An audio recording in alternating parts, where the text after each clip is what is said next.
قل اندعو من دون اللہ ما لا ينفعنا ولا يضرنا، آپ فرمائیں کیا پکارے اللہ کے سوا ان کو جو نہ نفع دے اور نہ ضرر دے، وَنُرَدُّ عَلَىٰ أَعْقَابِنَا، اور ہم لٹ جائے، واپس ہو جائے اپنے ایڑیوں کے بل، بعد اذ ہدانا اللہ، بعد اس کے کہ اللہ نے ہمیں ہدایت دی، کالذی مانند اس شخص کے استحوتہ الشیاطین، جس کو اٹھا کے لے گیا وہ جنات فی الارض، جنگل میں، حیرانہ پریشان کر کے، لہو اصحاب یدعونہ، اس کے ساتھی پکار رہے ہیں، الی الہدی اتنا، کہ سیدھا راستہ یہاں ہے، آؤ نا، لیکن وہ کہاں آ سکتا ہے، اس پر تو جن سوار ہے۔ اللہ اکبر۔ اشارہ ہے کہ جنات جب آدمی کو اغوا کریں گے تو جنگل میں لے جائیں گے۔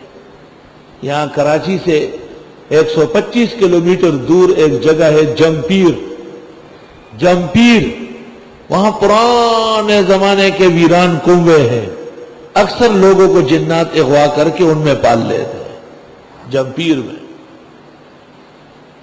قل آپ فرماؤ ان ھدی اللہ ھو الھدی، بے شک ہدایت اللہ کی وہی ہدایت ہے، وَأُمِرْنَا لِنُسْلِمَ لِرَبِّ الْعَالَمِينَ، اور ہمیں حکم دیا گیا کہ ہم گردن نہاد ہو جائے رب العالمین کے لیے، وَأَنْ أَقِيمُوا الصَّلَاةَ، اور یہ کہ قائم کرو نماز، وَاتَّقُوهُ، اور اللہ سے ڈرو، وَهُوَ الَّذِي إِلَيْهِ تُحْشَرُونَ، اللہ وہ ہے جس کی طرف تم جمع کیے جاؤ گے، وَهُوَ الَّذِي خَلَقَ السَّمَاوَاتِ وَالْأَرْضَ بِالْحَقِّ، اللہ وہ ہے جس نے پیدا کیا آسمان و زمین برحق، وَيَوْمَ يَقُولُ كُن فَيَكُونُ، جس دن کہے گا ہو جا پس ہو جائے گا، جو اس نے کرنا ہو۔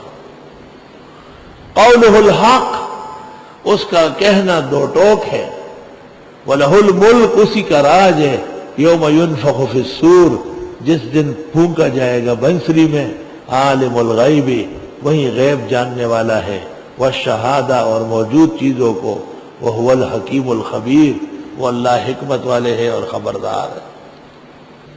قرآن خوانی پر، دم درود پر، اور خاص کر تراویح میں حافظ صاحب کے پڑھنے پر بطور انعام و اکرام کی نیت سے لینا دینا صرف جائز نہیں، مستحسنات میں سے بہترین تبرک ہے۔ مجھے تو نہ لینے والوں پر خطرہ ہے۔ دم دم چئی نوردی اور لا سچئی خامارتا اگورا چمیارتا لالا اگورا۔ یہ روایت بخاری شریف میں میری تفتیش کے مطابق 14 جگہ ہے۔ ایک طالب علم نے بتایا کہ 18 جگہ اس کو ملی، بیوع میں ہے، اجارہ میں ہے، فضائل قرآن میں ہے، کئی مقامات پر ہے۔ اب ہمارے دوست جتنے بھی جوابات دارالفتاؤں سے دے رہے ہیں وہ تعویلات ہے، اصل مسئلہ وہی ہے جو ہم نے بیان کیا ہے، اور اس میں امت کی سالمیت ہے، حفاظ کرام کی عزت ہے۔ ہر طرف سے لوگ قرآن خانی ہے جی، قرآن خانی، میں نے کہا واقعی کرائیں گے؟ وہ طالب علم سے بات کرو، طالب علم کو سمجھا دیا تھا۔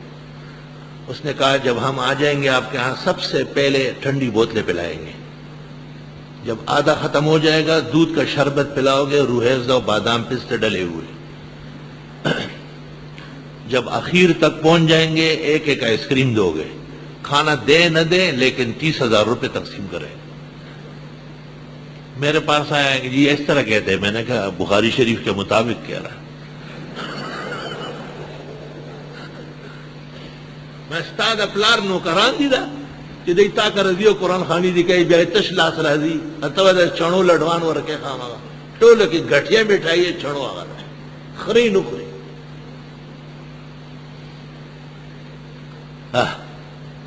شابش،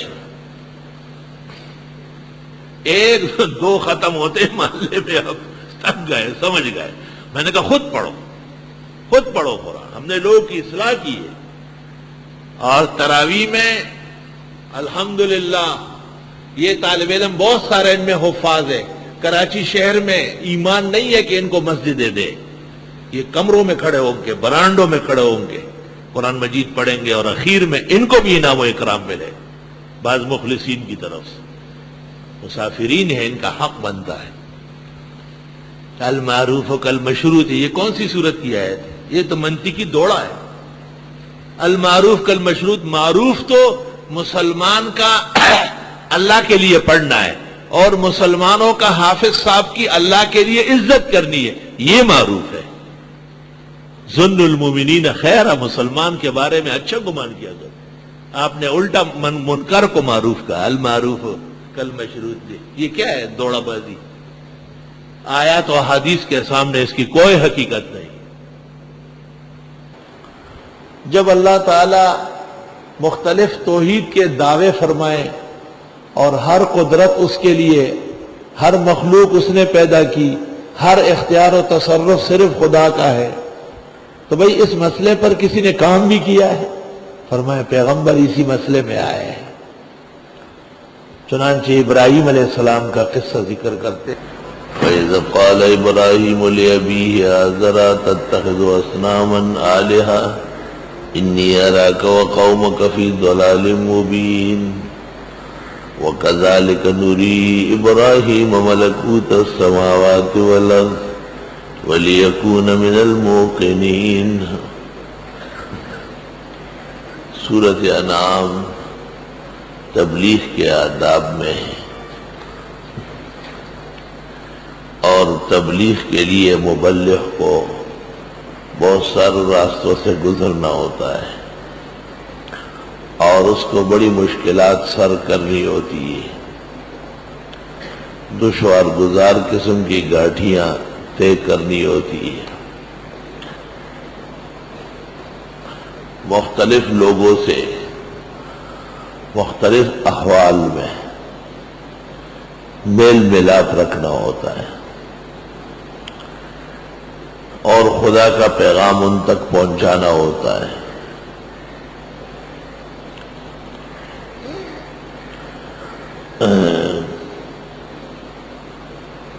ایسی صورت میں مبلغ کے لیے بہت کچھ دلائل کی ضرورت ہے، اس لیے اس صورت میں وحی کی دلائل، عقل کی دلائل، نقل کی دلائل سب بسیار بہت زیادہ پائی جاتی ہے، اور مبلغ کو ہر طرح کے آدمی کو سمجھانا ہے۔ کوئی شرک فی تصرف میں مبتلا ہوگا، کسی میں شرک فی دعا کی کمی ہوگی، کوئی شرک فی العلم اور شرک فی العبادت کا مرتکب ہوگا۔ چاروں قسم جو شرک اعتقادی کی ہے ان کا رد صورت میں پایا جاتا ہے۔ کبھی شرک فعلی ہوگا اور متنوع ہوگا، ہر ملک اور قوم قبیلے کے مختلف رسوم و مفاسد ہیں، وہ بھی بتمامی ہی اس میں رد کر دیا گیا۔